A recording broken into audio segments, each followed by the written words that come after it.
پچھلے درس میں یہ عرض کیا تھا کہ یہ جو مہینے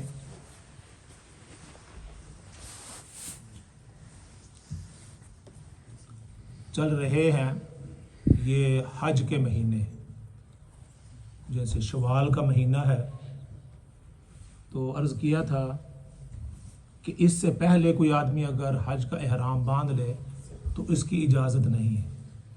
شوال کے مہینہ جب عید گزر جاتی ہے تو اس کے بعد کوئی آدمی حج کا احرام باندھ لے اور پھر حج ختم ہونے تک احرام کو باندھے رکھے تو اس کی اجازت ہے۔ یعنی شوال کے مہینے سے کوئی آدمی احرام باندھ لیتا ہے اور پھر 2-2.5 مہینے وہ احرام کی حالت میں ہوتا ہے تو اس پر تمام کی تمام وہ پابندیاں عائد ہوتی ہیں جو احرام والے پر ہوتی ہیں۔ یعنی وہ خوشبو نہیں لگا سکتا، اپنے ناخن نہیں کاٹ سکتا، اپنے بالوں کو کاٹ نہیں سکتا، جو احرام کی پابندیاں اس پر وہ لاگو ہوتی ہیں۔ حج جو ہے یہ اسلام کا 5واں بڑا اہم رکن ہے، اور یہ حج کہاں ہوتا ہے؟ یہ حج جو ہے یہ حجاز مقدس میں ہوتا ہے۔ باقی جتنی بھی عبادات ہیں آدمی مقامی طور پر ان کو ادا کرتا ہے۔ نماز جو ہے وہ بھی مقامی طور پر ادا کرتا ہے، روزے ہیں، زکوٰۃ ہے، باقی جتنی بھی عبادات ہیں وہ مقامی طور پر ادا کی جاتی ہیں۔ اس کے لیے انسان کو سفر کرنا پڑتا ہے، اور وہ سفر جو ہے وہ حجاز مقدس مکہ مکرمہ کے اندر ہے، اور اس کی بنیادی وجہ کیا ہے؟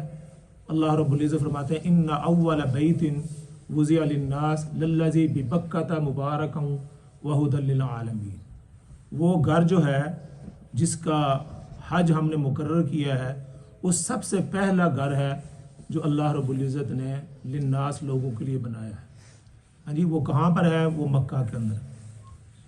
سب سے پہلے تاریخ یہ بتلاتی ہے کہ حضرت آدم علیہ السلام نے اس کی تعمیر فرمائی تھی، پھر آہستہ آہستہ زمانے کی ایام گردش کی وجہ سے وہ بالکل وہ ملیا میٹ ہو گیا، یعنی گارے کی عام جو ہے مٹی کی وہ دیواریں تھیں، جب وہ طوفان آیا، بارش آئی تو وہ گر گیا، اور اس کی بنیادیں بھی وہ نظر نہیں آتی تھی۔ اور جن لوگوں کو وہاں جانے کی توفیق ہوئی ہے وہ دیکھتے ہیں کہ وہ سب سے جو مکہ کی سب سے نیچی جگہ ہے وہاں پر یہ اللہ کا گھر ہے، یعنی باقی ساری جگہ اونچی ہیں، اور یہ دیکھیں بالکل جب آدمی جاتا ہے تو سیڑھیاں اتر کر وہاں نیچے جانا پڑتا ہے۔ تو سب سے نیچے والی جگہ تو کہا یہ جاتا ہے کہ جب بارش ہوتی تھی تو سارے مکے کا جو پانی ہے نا وہ سارا یہ خانہ کعبہ کے اندر آ جاتا ہے۔ یہ اللہ کی حکمت ہے کہ اللہ تعالیٰ نے اپنے گھر کو کسی اونچی جگہ پر نہیں بنایا، ایسی جگہ بنایا جو بالکل نچلی جگہ ہے۔ اللہ تعالیٰ کی حکمت ہوگی۔ اور اسی طرح اسی کے اوپر بیت المعمور ہے، جہاں فرشتے جو ہیں وہ ان کا حج وہاں پر ہوتا ہے، وہ اس کا طواف وہاں کرتے ہیں۔ اور فرمایا کہ وہ جو فرشتوں کا کعبہ ہے بیت المعمور، فرمایا کہ وہاں جو فرشتہ ایک مرتبہ اس کا طواف کرتا ہے پھر ساری زندگی اس کی دوبارہ باری نہیں آتی۔ ہماری تو باری آ جاتی ہے کہ سال کے بعد یا 2 سال کے بعد 3 سال کے بعد، فرشتے جو ہیں ان کی باری دوبارہ وہاں اس کا طواف کرنے کی نہیں آتی۔ تو اسی کے بالکل اوپر اللہ رب العزت نے فرشتوں کے لیے بیت المعمور کو تعمیر فرمایا۔ تو یہ اس کی جو دوسری بنیاد ہے وہ حضرت ابراہیم علیہ السلام نے رکھی تھی۔ اس کا یہ ہے یرفع ابراہیم القواعد من البیت و اسماعیل، حضرت ابراہیم علیہ السلام نے اس کو دوبارہ تعمیر فرمایا۔ اور مستری کون تھے؟ حضرت ابراہیم علیہ السلام، وہ اس کی تعمیر فرماتے تھے۔ اور مزدور کون تھے؟ حضرت اسماعیل علیہ السلام۔ تو اس کی تعمیر فرماتے، اینٹیں جو ہیں حضرت اسماعیل علیہ السلام لا کر دیتے، حضرت ابراہیم علیہ السلام اس کی تعمیر فرماتے۔ وہاں خانہ کعبہ کے اندر وَاتَّخِذُوا مِن مَّقَامِ إِبْرَاهِيمَ مُصَلًّى، وہاں ایک پتھر ہے جس کو مقام ابراہیم کہتے ہیں. کہا یہ جاتا ہے کہ ابراہیم علیہ الصلوۃ والسلام اس پتھر پر کھڑے ہو کے، یعنی وہ گو کا کام دیتا تھا، یا جب اس کی دیواریں اونچی ہونا شروع ہوئی تو حضرت ابراہیم علیہ الصلوۃ والسلام اس پر کھڑے ہوتے تھے تو اللہ رب العزت معجزہ طور پر اس کو اوپر اٹھا دیتے تھے. ہاں جی، وہ جہاں جب اوپر چلے جاتے تو یہ پتھر بھی اوپر جو ہے نا وہ چڑھنا شروع ہو جاتا. تو حضرت ابراہیم علیہ الصلوۃ والسلام اس پر کھڑے ہو کر اس اللہ کے گھر کی تعمیر فرماتے ہیں. تو اس پتھر پر کھڑے ہونے کی وجہ سے حضرت ابراہیم علیہ الصلوۃ والسلام کے دونوں پاؤں کے نشان، یہ جو خانہ کعبہ کے اندر رکھا ہوا ہے تو آپ نے دیکھا بھی ہوگا، تو اس پر حضرت ابراہیم علیہ الصلوۃ والسلام کھڑے ہو کر اس کی تعمیر فرماتے ہیں. تو یہ دوسری تعمیر جو ہے حضرت ابراہیم علیہ الصلوۃ والسلام نے اس کی فرمائی. جب یہ حضرت ابراہیم علیہ الصلوۃ والسلام نے اس کی تعمیر فرما دی تو اللہ رب العزت کی طرف سے پھر ایک اعلان ہوا. آپ نے فرمایا اذن فی الناس بالحج، اب یہ کرو کہ لوگوں کے اندر یہ منادی کرو. اذن یؤذن مؤذن، جیسے مؤذن اذان دیتا ہے تو اللہ رب العزت نے ابراہیم علیہ الصلوۃ والسلام سے کہا کہ اس کی منادی کرو کہ لوگ اس کے حج کو آئیں. وَأَذِّن فِي النَّاسِ بِالْحَجِّ يَأْتُوكَ رِجَالًا وَعَلَىٰ كُلِّ ضَامِرٍ يَأْتِينَ مِنْ كُلِّ فَجٍّ عَمِيقٍ. حضرت ابراہیم علیہ الصلوۃ والسلام کے بارے میں آتا ہے کہ یا اللہ اس وادی کے اندر کون آواز سنے گا؟ اللہ رب نے فرمایا کہ آواز لگانا تیرا کام ہے، آواز کو پہنچانا ہمارا کام. آپ آواز دے دیں کہ لوگوں میں نے اللہ کا گھر تعمیر کر دیا ہے، اس کے حج کو آؤ. تو یہ بھی کہا جاتا ہے، حدیث کے اندر آتا ہے، تو جب حضرت ابراہیم علیہ الصلوۃ والسلام نے آواز لگائی تو لوگوں کے کانوں میں ان کی آواز پہنچی. آپ تو کہیں گے ہمیں تو آواز نہیں آئی. ہاں جی، تو قرآن کے اندر یہ بھی آتا ہے کہ اللہ تعالیٰ نے روحوں سے یہ وعدہ لیا تھا لستو بربکم. تو کسی کو یاد ہے؟ کسی کو بھی نہیں یاد. پرانی بات ہے، ہمیں تو یہ بھی نہیں پتہ صبح کیا کھایا تھا، ہاں جی، یا کل ہم نے کون سا کام کیا تھا. تو اتنی پرانی بات کس طرح کسی کو یاد رہ سکتی؟ لیکن ان کے روحوں کے اندر یہ بات موجود تھی، جن نے کہا کہ لبیک، اللہ رب العزت نے اس کے مقدر میں حج کر دی. جب ابراہیم علیہ الصلوۃ والسلام نے آواز لگائی نے کہ آؤ اس کے حج کو، تو جن روحوں نے اس وقت کہا لبیک، اللہ رب العزت نے ان کے مقدر کے اندر حج کر دیا. مفسرین نے کہا کہ جس نے 2 مرتبہ کہا، اللہ رب العزت نے 2 مرتبہ اس کو حج مقدر کر دی. جنہوں نے 3 بار کہا لبیک، جس آدمی کہتا ہے لبیک لبیک لبیک، لبیک کا مطلب کہ یا اللہ میں حاضر ہوں، میں جو یہ منادی جو کر رہا ہے میں اس پر لبیک کہتا ہوں، میں اس کی تائید کرتا ہوں اور میں اس کو قبول کرتا ہوں، لبیک میں حاضر ہوں. تو فرمایا جس نے جتنی مرتبہ کہا اللہ رب العزت اس کے حق میں حج کو مقدر کر دیا. اور کوئی بدروح ایسی بھی تھی جنہوں نے 1 مرتبہ بھی نہیں کہا.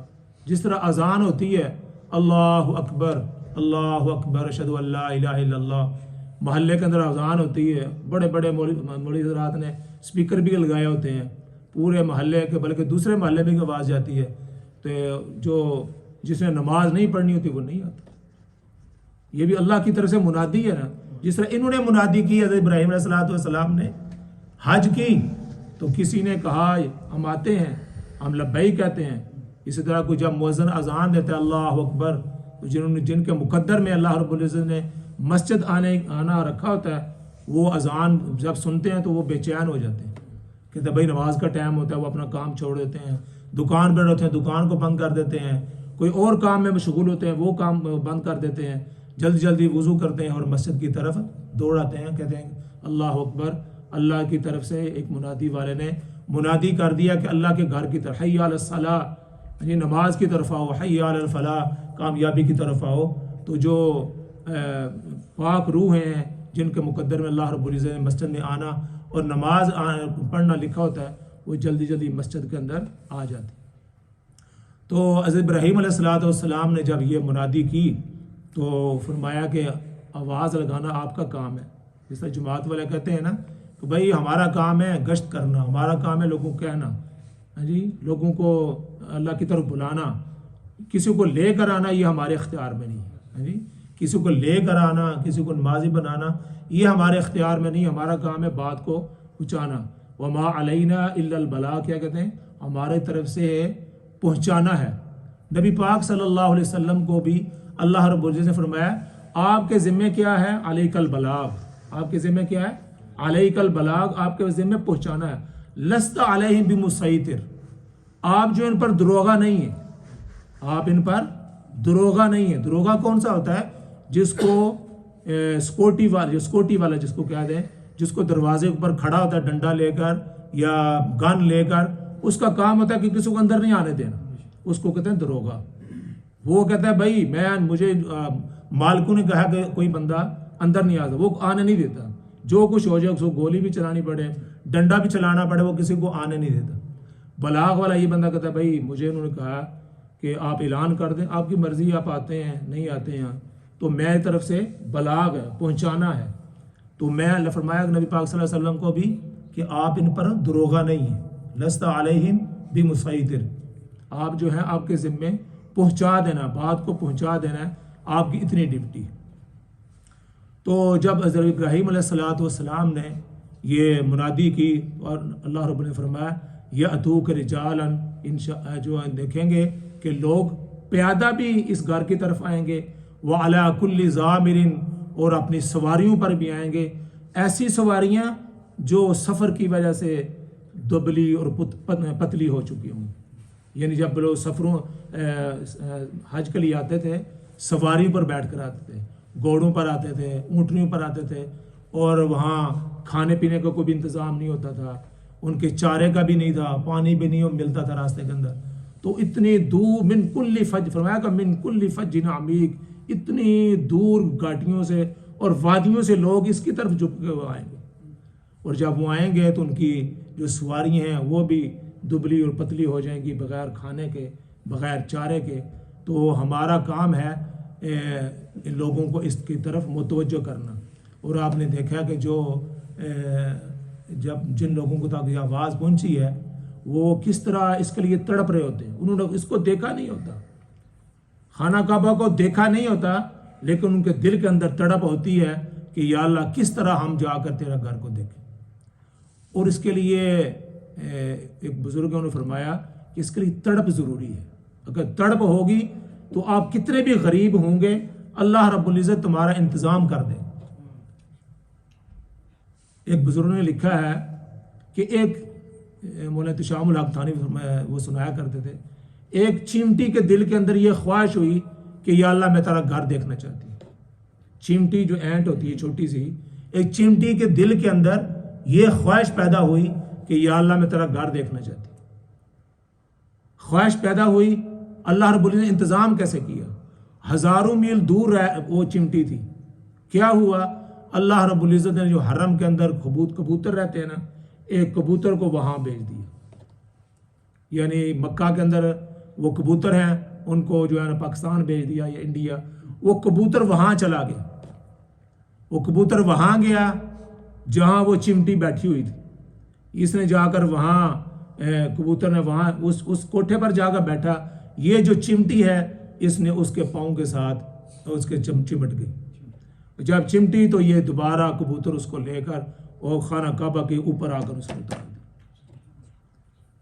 تو اسے کیا پتہ چلتا، ہو سکتا ہے یہ حقائق ہو سکتا ہے یہ بات سے درست نہ ہو، لیکن یہ سمجھانے کے لیے یعنی یہ بھی بتلایا گیا ہے کہ اگر آپ خواہش کریں گے تو اللہ رب العزت آپ کے لیے انتظام بھی کر دے گا. آپ کیا سمجھتے ہیں کہ یہ جو لوگ وہاں جاتے ہیں کہ وہ پیسے کی وجہ سے جاتے ہیں؟ پیسے کی وجہ سے کوئی نہیں جاتا. بڑے بڑے امیر لوگ دیکھے ہیں، یہاں پر بھی میں نے پہلے بھی ذکر کیا ہے، ایک ساتھیوں 20-30 سال سے یہ آ رہے ہیں اور بڑے ماشاءاللہ ملینئر نہ ہو تو $500,000 تو ان کے پاس ہوگا، لیکن وہ کہنے کہ میں یہ حج پر نہیں گیا. تو میں نے ان کو بڑا جو ہے نا وہ کہا کہ بھائی آپ کمال آدمی، اب حج پر نہیں گیا. کہتے جو بس مولانا موقع ہی نہیں ملا. بات نہیں ہو، بات تو یہ ہے کہ وہ آدمی کے اندر تڑپ ہو، خواہش ہو تو پھر آدمی وہاں جاتا ہے اور قبولیت بھی ہو جی، تو وہاں اللہ رب العزت اس کے لیے انتظام فرما دیتے ہیں. تو خواہش پیدا ہو دل کے اندر، یہ ہو، اللہ رب العزت انسان کو وہاں پہنچا دیتے ہیں. بات لمبی ہو گئی تو اللہ رب العزت نے فرمایا کہ آواز لگانا آپ کا کام ہے، لوگوں کو اس کی طرف متوجہ کرنا اور یہاں لانا یہ ہمارا کام ہے۔ تو جن لوگوں نے جن لوگوں کے پاس اللہ رب العزت نے اللہ تعالیٰ نے قرآن کے اندر ایک اس کی شرط بیان فرمائی، وَلِلَّهِ عَلَى النَّاسِ حِجُّ الْبَيْتِ مَنِ اسْتَطَاعَ إِلَيْهِ سَبِيلًا، یہ کہا کہ جس کے اندر جن کے پاس یہ طاقت ہو وہاں پہنچنے کی، ان پر حج جو ہے یہ فرض ہے۔ ہاں جی، وَلِلَّهِ عَلَى النَّاسِ حِجُّ الْبَيْتِ مَنِ اسْتَطَاعَ إِلَيْهِ سَبِيلًا وَمَنْ كَفَرَ فَإِنَّ اللَّهَ غَنِيٌّ عَنِ الْعَالَمِينَ، لیکن جو استطاعت ہونے کے باوجود حج نہ کرے، وَمَنْ كَفَرَ فَإِنَّ اللَّهَ غَنِيٌّ عَنِ الْعَالَمِينَ، یعنی جو کفر کرے، اس کا انکار کرے حج کا، اللہ رب العزت تو غنی ہے پورے عالم سے، اللہ کو کوئی پرواہ نہیں کہ آپ حج کرتے ہیں یا نہیں کرتے، ہمارے فائدے کے لیے ہے۔ جب ہم حج کریں گے، نبی پاک صلی اللہ علیہ وسلم نے فرمایا جو حج کے لیے جاتا ہے اور واپس لوٹتا ہے اور حج کو پورے طریقے سے کر کے آتا ہے، وہ ایسے ہی واپس لوٹتا ہے جیسے ماں کے پیٹ سے بھی پیدا ہوا۔ اللہ رب العزت مجھے بھی اور آپ کو اس کی توفیق عطا فرمائے۔ اللہ